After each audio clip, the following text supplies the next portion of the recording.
సరస్వతి ఎప్పుడూ కూడా మనకి అతి గోప్యంగా ఉంటుంది. చాలా తక్కువ కంటెంట్ ఈ నదిలో ఉంటుంది. అవి ఎలా ఉంటాయంటే ఈ అంతర్వాహినిగా ప్రవహిస్తూ ఉంటుంది. అయితే ఈ అంతర్వాహినిగా ఉన్నటువంటి సరస్వతి అమ్మవారిని మనం అభిషేకాలకు విశేషమైనటువంటి అభిషేకాలకి మేము వాడటం జరుగుతుంది.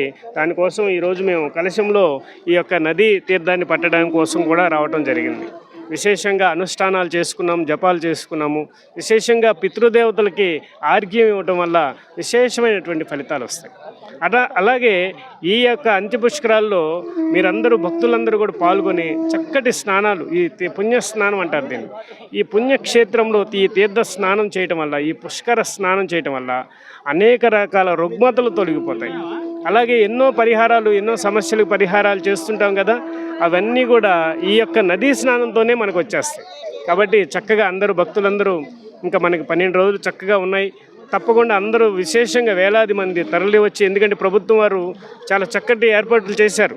కాబట్టి చక్కగా క్రమశిక్షణగా వచ్చి ఇక్కడ ఓన్లీ స్నానం మాత్రమే చేయాలి. ఈతలు కొట్టడం, అలాగే సబ్బుతో స్నానం, అలాగే షాంపూలతో స్నానం చేయటం, అలాగే మూత్ర విసర్జన, మల విసర్జన, ఉమ్మి వేయటం, ఇలాంటి దోషాలు.